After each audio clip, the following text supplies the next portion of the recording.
లాజరు గారే ఉన్నారు. ఎందుకనంటే ఈ యొక్క దేవుని యొక్క దృష్టిలో లాజరు గారు ఏంటిదంటే తగ్గించుకున్నాడు. అయ్యా, నేను ఆ రొట్టె ముక్కలైనా తినడానికి, మా పడవేసిన రొట్టె ముక్కలైనా తీసుకోవడానికి నాకు సాయం చేయి. ఇప్పుడు ఎవరు పరలోక రాజ్యంలో అబ్రహాము రోమలో మరి ఉన్నారు? ఎవరు ఉన్నారు? ఎవరు పాతాళంలో ఉన్నారు? చెప్పాలి మీరు. లాజరు ఎక్కడ ఉన్నాడు? అబ్రహాము రోమన ఆనుకొని ఉన్నాడు. మరి ధనవంతుడైన వాడు ఎక్కడున్నాడు? పాతాళంలో ఉన్నాడు. ప్రియ సహోదరి సహోదరులారా, అహంకారమైన దృష్టి కలిగి మనం ఉండదు. దేవుని యొక్క దృష్టిలో దీనులుగా మనము ఉండాలా, దీన మనసు కలిగి మనం ఉండాలి. ఆయనతో కలిసి మనం జీవించడం ప్రారంభించాలి. ఆత్మీయ జీవితంలో కూడా దీన మనసు కలిగి ఉండాలి. హల్లెలూయా. నాకు అన్ని తెలుసు అని ఎప్పుడు కూడా అనుకోకూడదు. ఒకవేళ తెలియకపోయినా కూడా, తెలిసినా కూడా తగ్గించుకునే స్వభావం మనకు ఉండాలి. అందుకోసమే అంటున్నాడు, మరి దీనులకు, అహంకారులను ఎదిరించి దీనులకు కృప చూపు వాడించున్నాడు. మరి రెండవదిగా మనము చూసినట్లయితే యోబు 2వ అధ్యాయము 22వ అధ్యాయము 39వ వచనము. యోబు 22:29 చదవండి అమ్మా. యోబు 22వ అధ్యాయము 29వ వచనం చదువుమా. నీవు పడద్రోయబడినప్పుడు మీరు చూచెదనందు వినయము గల వాణిని. హల్లెలూయా. చప్పట్లు కొట్టి దేవుని కనపరుస్తాను. చప్పట్లు కొట్టాలి దయచేసి. హల్లెలూయా, హల్లెలూయా. ఇక్కడ ఏమని చెప్తున్నాడు చూడండి. నీవు పడద్రోయబడినప్పుడు మీరు చూచెదనందువు వినయము గల వాణిని ఆయన రక్షించును. ఎవరిని రక్షిస్తాడంట? వినయము కలిగిన వారిని రక్షించు వాటించిన. అందుకోసమే మనము ఎలాంటిది వినయ విధేయతలు ఎవరికి నేర్పించాలండి? పిల్లలకు నేర్పించాలి. ఎందుకంటే పిల్లలు పెద్దవారే దాని నుండి తొలగిపోరు. ఎవరైనా కానీ అనండి, మంచి నేర్పించాలి పిల్లలకు. దేవుడి బిడ్డ లోపడి ఉన్నప్పుడు ఏం చెప్పాలి? ఫలాని వాళ్ళు, ఫలాని మనకు ఏంటంటే ఇవన్నీ నేర్పించాలి పిల్లలకు. నేర్పించకపోతే పిల్లలు నేర్చుకోలేరు. మొక్క ఇవ్వండి బ్రాహ్మణి వంగదు. అంతేనా కాదా? నీవు నీవు నీ స్థితిని జ్ఞాపకము చేసుకోవాలి. ప్రభువా, ఒకవేళ నేను ఈ విధంగా ఉంటే నా పిల్లలు కూడా అలాంటి దృష్టితోనే ఉంటారు. ఒకసారి మీరు అండర్స్టాండింగ్ చేసుకోండి. నీవు మంచి దీన మనసు కలిగి ఉన్నావు అనుకో, నీ పిల్లలు కూడా అదే సేమ్ టు సేమ్ అదే నువ్వు నేర్పించడం, సేమ్ టు సేమ్ ఫాలో అవ్వడం ప్రారంభిస్తారు. వింటున్నారా? పిల్లలకు నువ్వు నేర్పించినప్పుడు దాని నుండి తొలగిపోరు. నువ్వేమి చేయాలి? నేర్పించాలి. ఏంటిదమ్మా? మనం ఎవరైనా వెళ్ళినప్పుడు ఏం చేయాలి? మనకి ఎవరైనా నవ్వబడినప్పుడు ఏం చేయాలి? ప్రైజ్ ది లార్డ్ చెప్పాలి. క్రైస్తవులు అయితే ప్రైజ్ ది లార్డ్.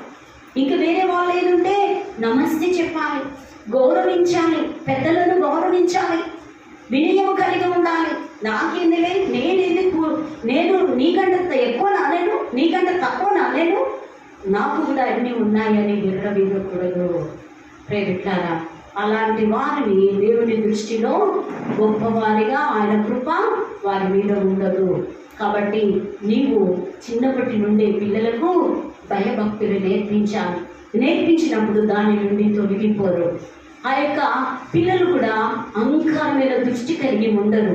ఎందుకంటే నీవు దీన మనసు కలిగి ఉన్నావు కాబట్టి, నీ పిల్లలు కూడా నువ్వు నేర్పిస్తున్నావు కాబట్టి వారు నిన్ను చూసి ఫాలో అవుతూ వారు కూడా ఇతరులను వినయ విధేయతలు కలిగి జీవించడం ప్రారంభిస్తారు.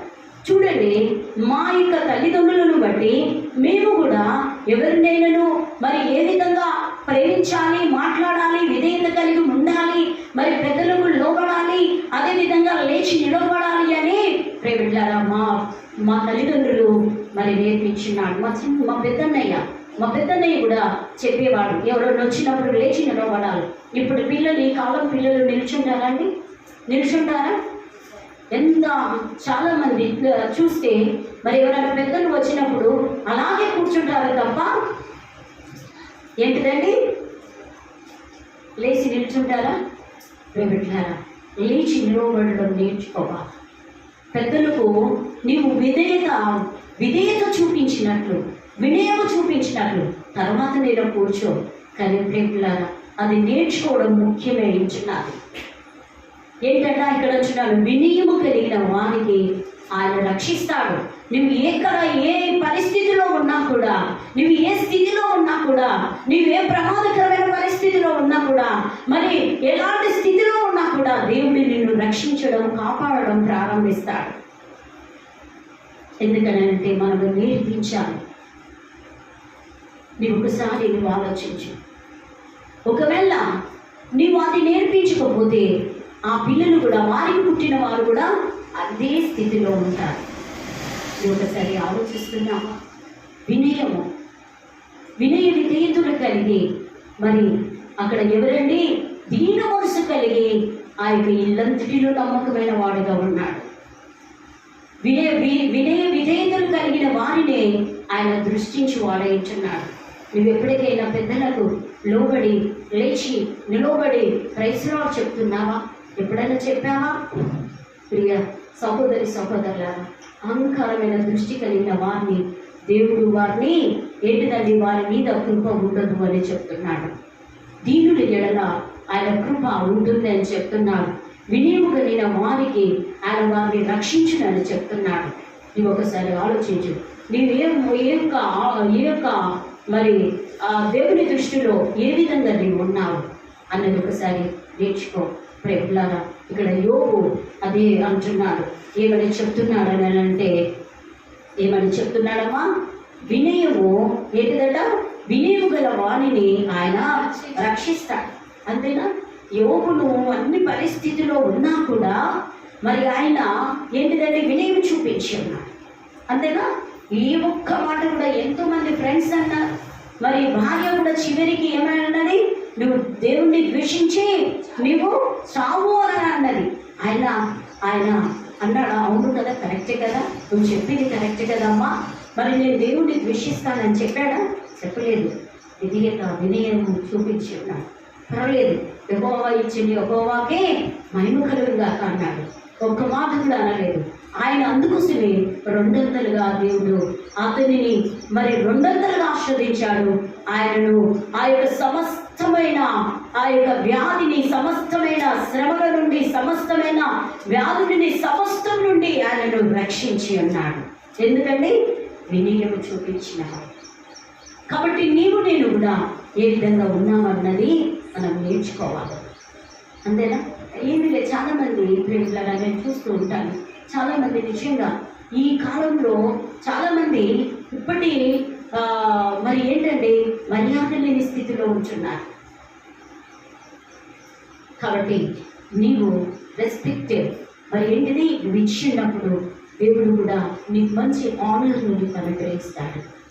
హల్లెలూయా, హల్లెలూయా. మరి కాబట్టి ప్రేమికులారా, వినయము గల వారిని ఆయన రక్షించును. మరి కాబట్టి యోబును ఆ విధంగా రక్షించి రెండంతలుగా దేవుడు ఆశీర్వదించున్నాడు. కీర్తనలు 27వ అధ్యాయము 6వ వచనము.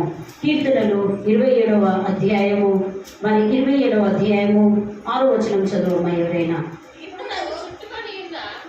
ఇప్పుడు నన్ను చుట్టుకొని ఉన్న నా శత్రువుల కంటే నన్ను ఎత్తుగా నా తల ఎత్తబడును. హల్లెలూయా. చదవమ్మా. ఆయన గుడారంలో నేను ఉత్సాహధ్వని చేయుచు బలులు అర్పించెదను. నేను పాడెదను, యెహోవాను గూర్చి స్తుతిగానము చేసేదను. హల్లెలూయా, హల్లెలూయా. ఇక్కడ ఏమని అంటున్నాడంటే, నా శత్రువుల కంటే ఎత్తుగా నా తల ఎత్తబడెను. హల్లెలూయా. మన శత్రువుల కంటే దేవుడు మనలో ఏం చేస్తాడట? ఎత్తుగా మన తలను ఎత్తే దేవుడు ఇచ్చున్నాడు. ఎప్పుడు? నువ్వు వినయము విధేయత నేర్చుకొని ఉన్నప్పుడే. నీవు ఇక్కడ ఏమని అంటున్నాడు? శత్రువుల చేతిలో నుండి, చూడండి, శత్రువుల కంటే మనలను వారు శత్రువులు చూసినప్పుడు, అరే ఒకప్పుడు లేదు కదా, ఇలాంటి దేవుడు ఎంతగా దీవించినాడు. అవునండి, వారి దేవుని యొక్క మందిరములో ఏంటిది దివారాత్రులు దేవుని ధ్యానించువాడు ధన్యుడు. వాడు నీటి కాలువల వల్ల యోరెలో నాటబడినదే ఆకువాడక తన కాలమందు ఫలవిచ్చు చెట్టు వలె ఉండడు. అతడు చేయనదంతయో సఫలమగును. ఎందుకు సఫలమవుతుంది? దేవుని యొక్క మందిరానికి రావడం ద్వారా. ఎంతమంది ఆబ్జెక్షన్ చెప్పినా కూడా దేవుని యొక్క సన్నిధికి వెళ్ళాలి. ఆయన సన్నిధానంలో అనేకమైన మేళ్ళ చేత ఆయన తృప్తిపరచబడును అని ఏంటిదండి ఆ యొక్క కీర్తనకారుడు 65వ అధ్యాయము 4వ వచనంలో ఉంది. ఏంటంటే మనం అనేకమైన మేళ్ళ చేత తృప్తిపరచబడాలి అని అంటే దేవుని మందిరానికి పరిగెత్తుకొని రావాలి. అంతేనా? మనం ఇంకెక్కడికైనా వెళ్ళాలంటే పరిగెత్తుకొని వెళతాం. అంతేనా? ఒక 10,000 ఇస్తున్నామని అంటే ఇస్తున్నారు, అక్కడికి వెళ్ళాలంటే 10,000 ఇస్తున్నారని అంటే అక్కడికి వెళతారు. అది ఇంపార్టెంట్ అంటారు. కానీ ప్రియబిడ్డలారా, దేవుడు మనకు సృష్టికర్త అయిన దేవుడు మనకు ఆయుష్ ఆరోగ్యమును సమస్తమునిచ్చిన తండ్రిని మొదటిగా ఘనపరచాలి. ఆయనను మనము స్తుతించాలి. అప్పుడే ఈ యొక్క శత్రువుల చేతిలో నుండి మనల్ని విడిపిస్తాడు. ఆ శత్రువుల ఏంటిదని శత్రువుల చేతిలో నుండి శత్రువుల కంటే మనల్ని హెచ్చుగా వస్తాడట. వాళ్ళు చూసి ఈర్ష్యపడేలాగా చేస్తాడట. ఎందుకు? ఆయనతో మనం ఉంచున్నాము కాబట్టి, ఆయన దృష్టిలో మనం ఉంచున్నాము కాబట్టి. నీవు ఈ యొక్క దేవుని యొక్క దృష్టిలో ఉన్నావా? లోకంలో ఉన్న వారి దృష్టిలో ఉన్నావా? ప్రేమికులారా, నీవు దేవుని యొక్క దృష్టిలో ఉంటే తప్పకుండా దేవుడు ఒకానొక రోజున నిన్ను ఎవరైతే అని కొడుతున్నారో, నిన్ను ఎవరైతే హేళన చేస్తున్నారో, ఎవరైతే నిన్ను అపనిందల పాలు చేస్తున్నారో, ఏంటి నీ జీవితం అని అనుకుంటున్నారో, ఇక నీ జీవితం ఏంటిది అని అనుకుంటున్నారో, ప్రేమికులారా, వారి ఎదుటనే దేవుడు మనలను ఏంటిదని హెచ్చుగా హెచ్చించే దేవుడే ఉంటున్నాడు. మన తలను పైకెత్తే దేవుడే ఉంటున్నాడు. చప్పట్లు కొట్టి దేవుడిని మేడపరుస్తాం. హల్లెలూయా, గట్టిగా కొట్టాలా. చూసారా ప్రేమికులారా, శత్రువుల ఎదుట మన తలను ఎత్తే దేవుడు. అప్పుడు మనం ఏం చేస్తామండి? యెహోవాను స్తుతిగానము చేస్తూ దేవుణ్ణి వెంబడిస్తూ ఆయన ఆరాధించడం ప్రారంభిస్తాం. అంతే. కాబట్టి ప్రియ సహోదరులారా, దేవుడు అంటున్నాడు, అహంకారులను ఎదిరించి దీనులకు ఆయన కృపానుగ్రహించేవాడు, వినయము గల వారికి ఆయన రక్షించును, శత్రువుల కంటే మనలను హెచ్చుగా దీవించువాడు అంటున్నారు. మరి 4వ చూసినట్లయితే, మరి ఇక్కడ చూసినట్లయితే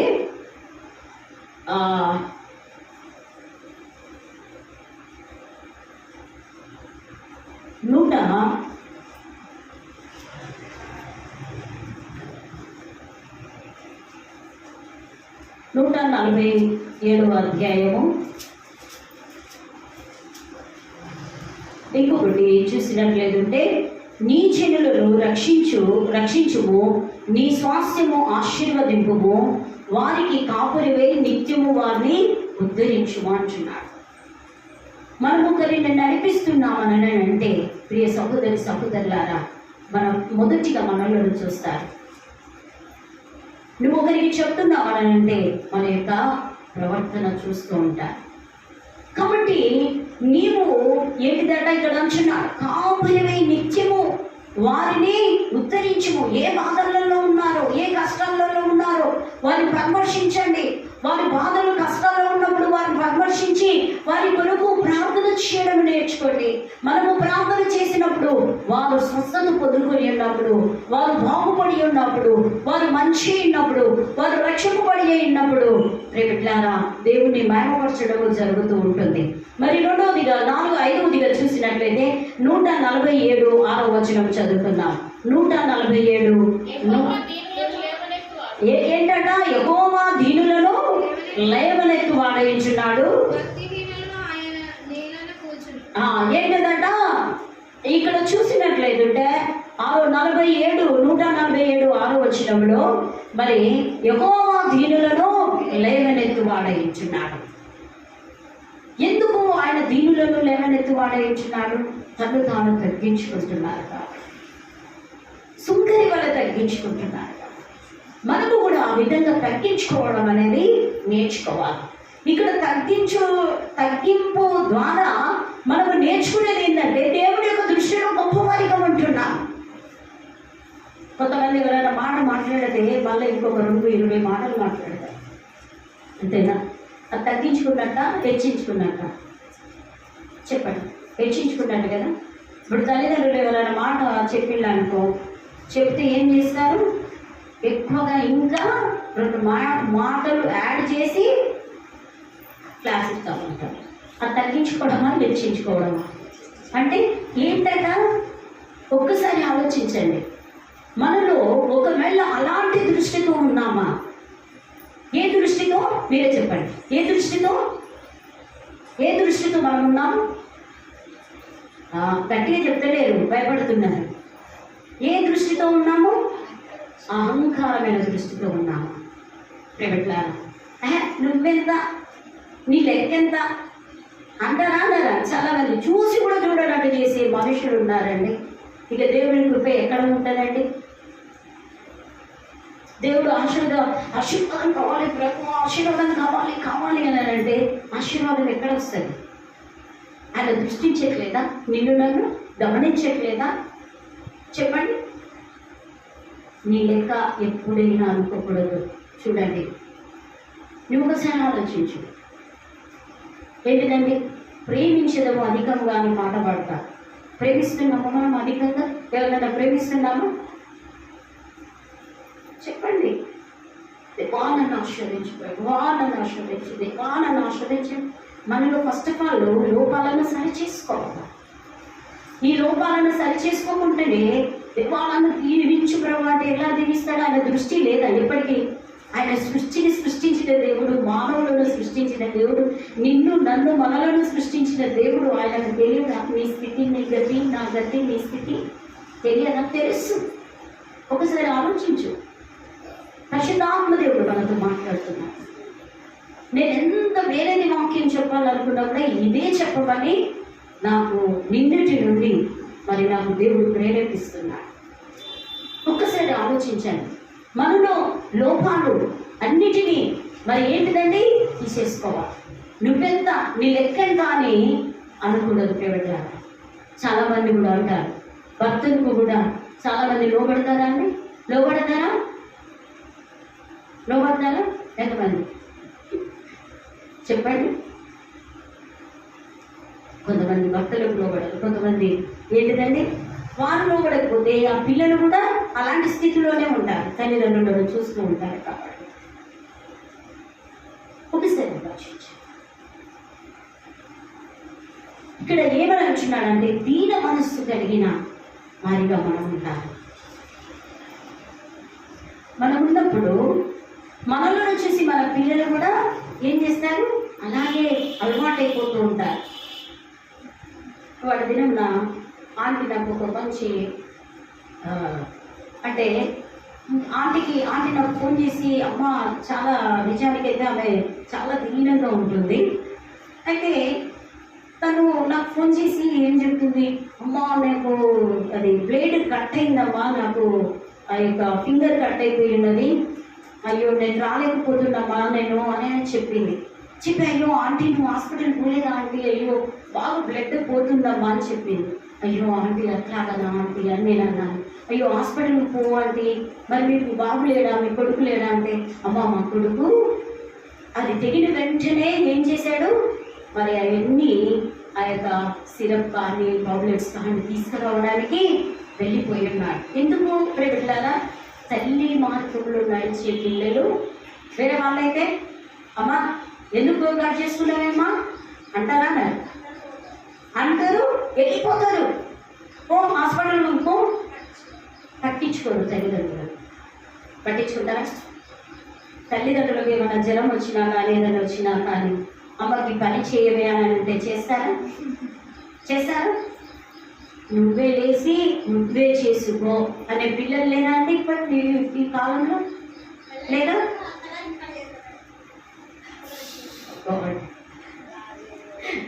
ఎందుకు చెప్తున్నాను అంటే తల్లిలాగా నేను అనుకున్నాను ఎందుకంటే ఆమె చిన్నప్పటి నుండి నేర్పించిందంట వాళ్ళ పిల్లలకి.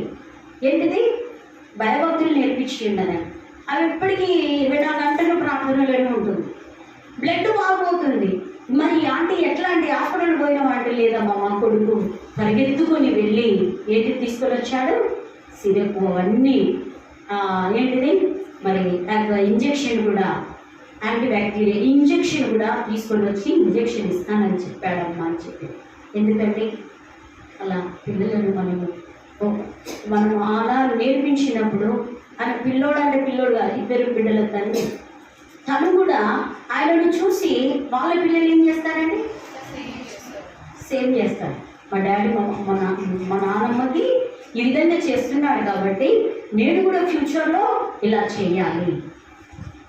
ప్రియ సహోదరులారా, పిల్లలకి కానీ మనము మొదటిగా మార్పు అనేది మనకు ఉండాలి. మనం గౌరవించినప్పుడు ఏంటిదండి? వారు కూడా మనలను గౌరవించడం, మన మనలను చూసి నడుస్తూ ఉంటారు. అంతేనా? తండ్రి వెనకాల చేతులు పెట్టుకొని నడుస్తుంటే చిన్నోడు కూడా, పిల్లలు కూడా ఏం చేస్తారు? తండ్రిని చూసి ఫాలో అవుతుంటారు. వాళ్ళ మమ్మీ బైబిల్ చదవడం, ప్రార్థన చేయడం చూశారనుకో, పిల్లలు కూడా అదే సేమ్ యాక్టివిటీస్గా చేస్తుంటారు. ఎందుకంటే నువ్వు ఒకవేళ ఏంటిది నువ్వు ప్రార్థన చేయకుండా ఏమి చేయకుంటున్నావు అనుకో, వాళ్ళు కూడా అట్లాగే తయారవుతుంటారు. నువ్వు కోపం చేసే పరిస్థితి ఉన్నదనుకో, మరి వాళ్ళు కూడా అలాగే చేస్తుంటారు. ఒకవేళ నువ్వు కూడా అహంకారమైన దృష్టి కలిగి ఉన్నావు అనుకో, ఆ పిల్లలు కూడా అదే అహంకారమైన దృష్టి కలిగి ఉంటారు. నువ్వెంత నీకెంత అని ఉండడం ప్రారంభిస్తారు. కాబట్టి పిల్లలు ఒకసారి ఆలోచించండి. ఎందుకు నేను చెప్తున్నానంటే, ఇక్కడ ఏమనంటున్నాడు? యెహోవా దీనులను లేవనెత్తు వాడేస్తున్నాడు. మన స్థితి, మన గతి ఆయనకు తెలుసు. మన యొక్క ఆలోచన అతనికి, మన ఆలోచనలు పుట్టక మునిపే మన ఆలోచనలను గ్రహించే దేవుడు ఇచ్చిన. నీ ఆలోచన ఇప్పుడు నువ్వు ఏం ఆలోచిస్తున్నావు ఆయనకు తెలుసు. నేను ఏం ఆలోచిస్తున్నానో ఆయనకు తెలిసేయించున్నారు. కాబట్టి మన ఆలోచన ప్రకారము ఆయన కార్యములు చేయవాడేయించున్నారు. కాబట్టి మనం ప్రార్థన చేయడం నేర్చుకోవాలి. ఒకవేళ ప్రభువా, నాలో నీ దృష్టిలో నేనేమైనా ప్రభువా నీకు వ్యతిరేకమైన జీవితం జీవిస్తున్నానా? ఒకవేళ నేను అహంకారమైన దృష్టి కలిగి ఉంటున్నానా? వినయము కలిగి నేను ఉండట్లేదా? మరి ప్రభువా, నీవు నాకు మరి నీ కృపను చూపండి, నాకు సహాయమును దయచేయండి. మరి దీనుడిగా నేను ఉండుటకు నీ కృపను నాకు దయచేయ ప్రభు అన్నప్పుడు తప్పకుండా మనకు ఆయన అనుగ్రహించి వాడేయించున్నాడు. తప్పకుండా మనకు సహాయం చేయవాడేయించున్నాడు. కాబట్టి అప్పుడు మన ప్రార్థన ఆలకించి ఆయన కనుదృష్టి మన మీద పడి అప్పుడు దేవుడు ఏం చేస్తాడండి? లిఫ్టప్ చేయడం ప్రారంభిస్తాడు. నువ్వు అందరికంటే ఒక మంచి స్థానాన్ని దేవుడు నీకు అనుగ్రహించడం ప్రారంభిస్తాడు. హల్లెలూయా, హల్లెలూయా. చూసారా ప్రియ సహోదరులారా, మరి చాలా మంది మరి ప్రియబిడ్డలారా, మరి ఏంటంటే గర్వానికి ముందు ఏం నడుస్తుందటనండి? ఏంటిదట? చెప్పండి. బైబిల్ వాక్యం చెప్తుంది, అహంకారం నడుస్తుంది. కాబట్టి అవన్నీ వదిలిపెట్టేస్తాం. దేవుని దృష్టిలో అవన్నీ వేస్టే ప్రియబిడ్డలారా. దీనులమై మొరపించినప్పుడు ఆయన మనలను ఒకానొక రోజున తప్పకుండా లిఫ్టప్ చేస్తాడు. ఒకసారి ఆలోచించండి. చాలామంది ఏం చేస్తారంటే, కొంతమంది మా అన్నయ్య వాళ్ళు, కొంతమంది పిల్లలు తల్లిదండ్రులతో పోవాలనంటే సిగ్గుపడుతూ ఉంటారు. అంతేనా? కొంతమంది పిల్లలు పోతూ ఉంటారు. కొంతమంది నేనెందుకు పోవాలి అని అంటూ ఉంటారు. మా అమ్మనైతే నేను తీసుకొని ఏంటిదండి పెన్షన్కి తీసుకొని వెళ్ళేదాన్ని. మా అమ్మ ఎక్కడికంటే మా అమ్మ నేను లేని ముందుకు పోయేది. అలాంటి అంటే ఆమె ఏజ్డ్ పర్సన్ అయినా కూడా మా అమ్మతో నేను ఎక్కువగా సహవాసం చేస్తూ ఉండేదాన్ని. మా అమ్మ కూడా నాతో ఎక్కువగా ఉండేది.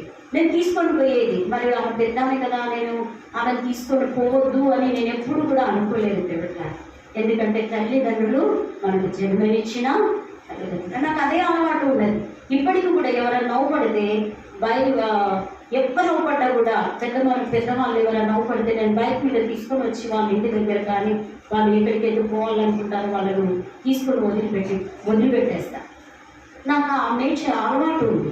అయ్యో పాపం నడుచుకుంటూ పోతున్నారు కదా. ఎందుకని అంటే ప్రేమిట్లారా, మనం నేర్చుకునే మన పిల్లలు కూడా నేర్చుకుంటారు. మా అన్నయ్యతో మా పెద్దన్నయ్యతో నేను వెళ్ళేదాన్ని.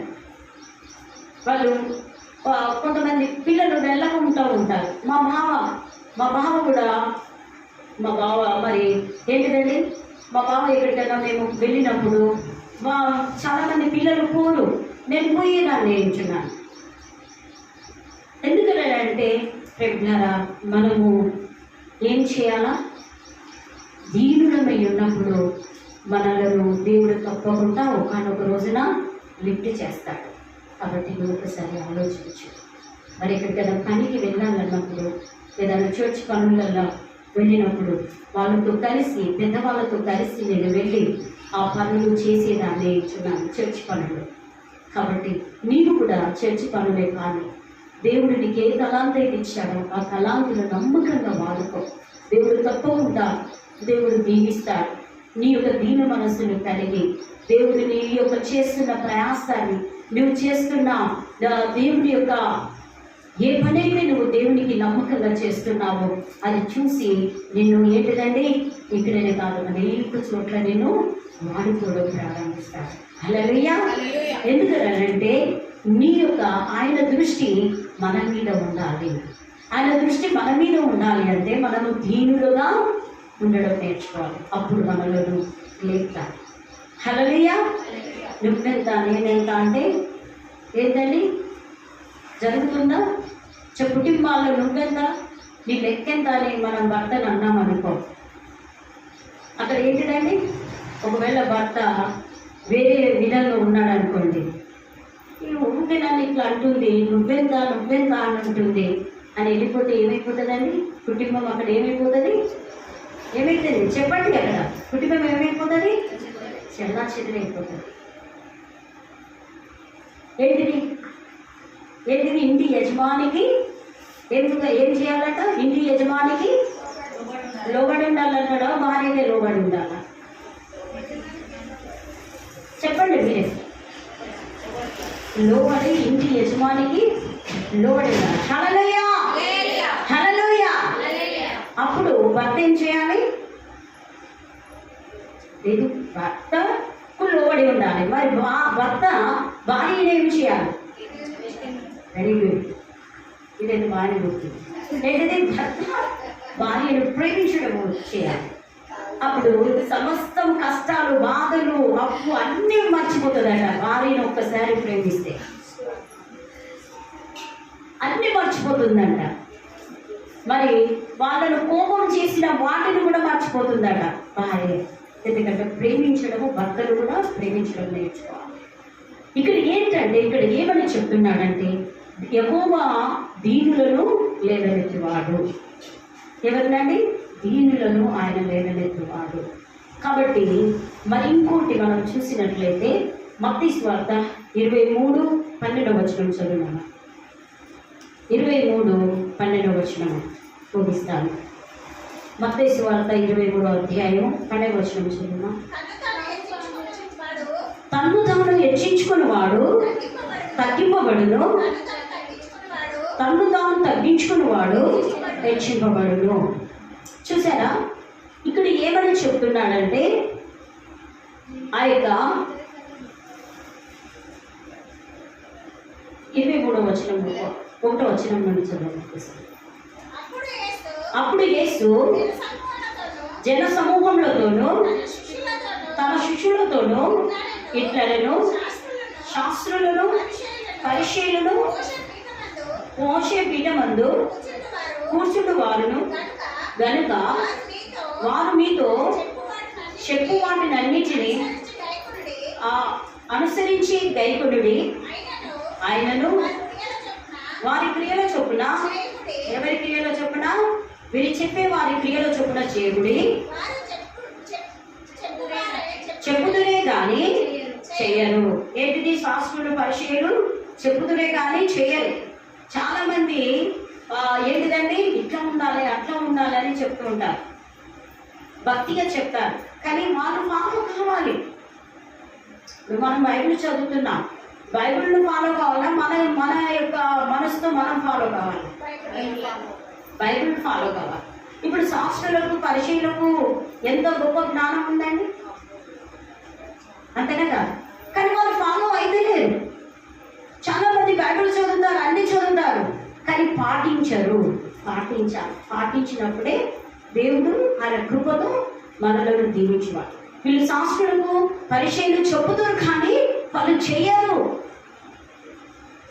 చూసారా? చాలా మంది చెప్తారు, మస్తు చెప్తారు, కానీ పాటించడం గొప్పది. హల్లెలూయా.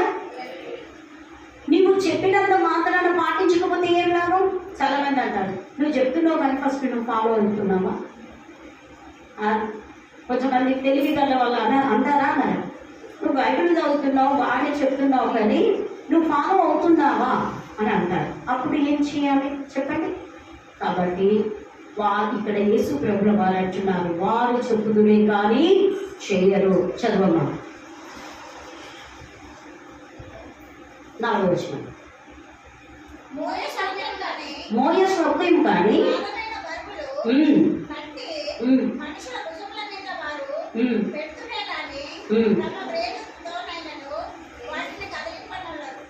ఇప్పుడు నాకు చెప్పింది అది అంతేనా? చాలా మంది ఏంటిదంట, వాళ్ళు మాత్రం మొయ్యరు కానీ వేరే వాళ్ళ భుజాల మీదనైతే పెడతారు. ఏంటిదంట చెప్పాలి, మంచిగా చెప్పండి. వేరే వాళ్ళ మీద అది చేస్తూ ఉంటాను. ఒకసారి ఆలోచించండి, పరిశుద్ధాత్మ దేవుడు మనతో మాట్లాడుతున్నాడు. చాలా మంది చెప్తారు కానీ చేయరు. నేను వస్తానంటారు, రాదు. అది దేవుని దృష్టిలో తప్పి. అవునంటే అవును, కాదు అంటే కాదు. ఎందుకు ఇక్కడ అబద్ధము? అంతేనా? కాబట్టి చాలా మంది చెప్తారు, వీళ్ళకు శాస్త్రుల పరిచయులకు ఎంత జ్ఞానం ఉంది, అన్నీ తెలుసు, కానీ చెప్తున్నారు కానీ వారి పాటించరు, ఇతరుల మీద పెడతారు వారు. కానీ ఇక్కడ అంటున్నారు, వాళ్ళు పనులన్నీ చేదురు, తమ రక్షణీకులు వెడల్పుగాను తమ చెంగులు పెద్దవిగాను చేదురు. విందులలో అగ్రస్థానములను చూడండి, విందులలో ఆలోచన చదవమ్మా.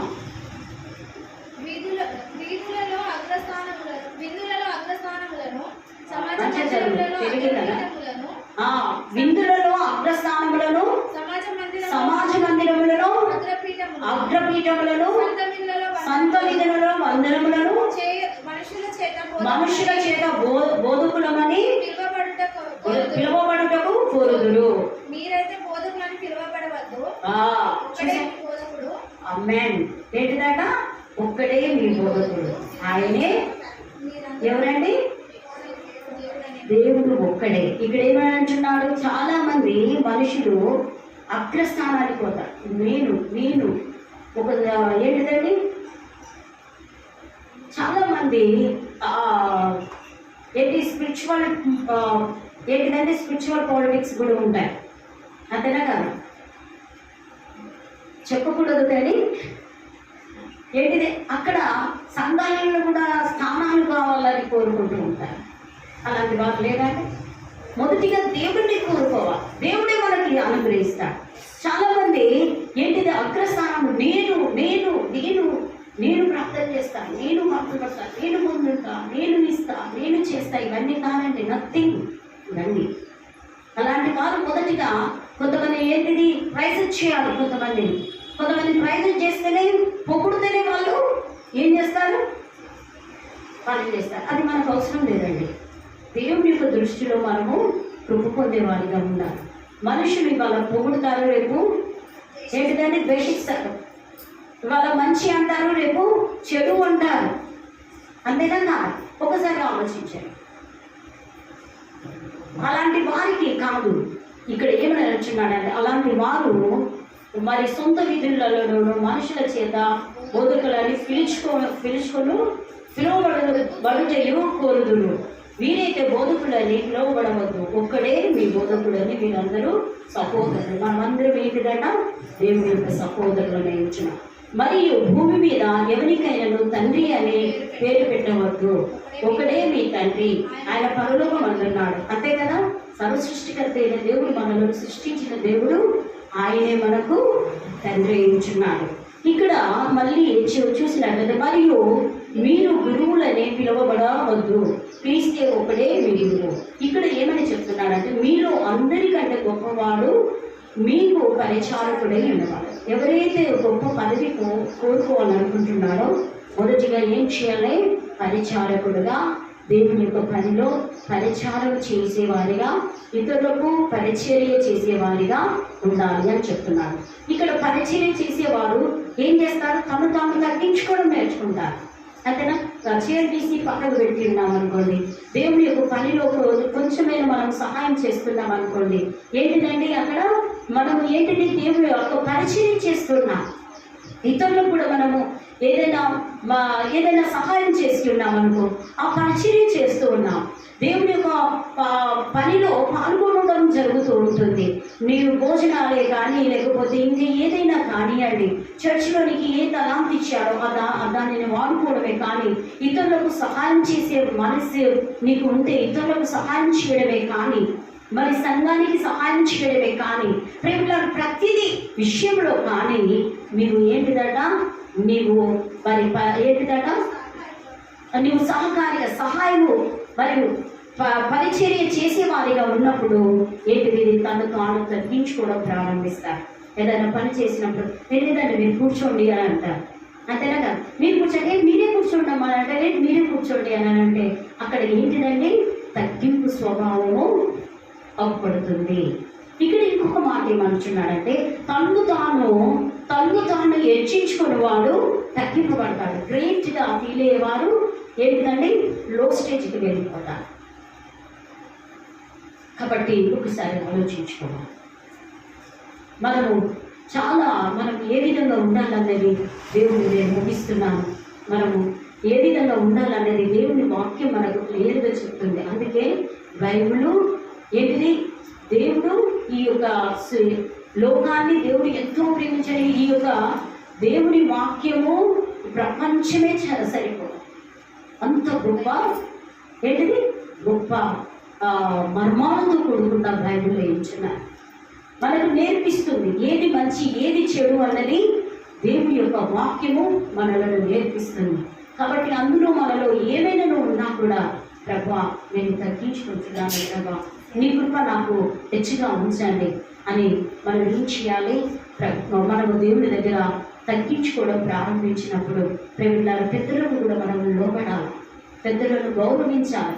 పెద్దలను ఒకవేళ వాళ్ళు చూడని పరిస్థితిలో ఉంటే మనం విషయాలి.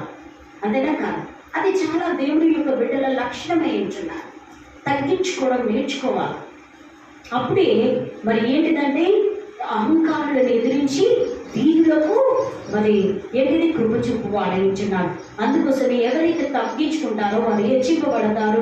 ఎవరైతే మరి తను తాను హెచ్చించుకుంటాడో తగ్గింపబడతాడు. తను తాను తగ్గించుకున్నవాడు హెచ్చింపబడతాడు. కాబట్టి ప్రియులారా, ఈ వాక్యాన్ని మనం ఒకసారి జ్ఞాపకం చేస్తున్నాం. ప్రభువా, నాలో అలాంటి ఏమైనా ఫాల్ట్స్ ఉంటే తీసివేయండి ప్రభువా. నాకు అలాంటి ప్రభా మరి అహంకారమైన దృష్టి కలిగి నేనేమైనా జీవిస్తున్నానా ప్రభా? నువ్వు నన్ను జ్ఞాపకం చేసుకో, నన్ను దయతో జ్ఞాపకం చేసుకొని ప్రభా నేను దీనుడుగా ఉండుటకు నాకు నీ కృపను చూపు ప్రభా అని ప్రార్థన చేసుకుందాం. లేచి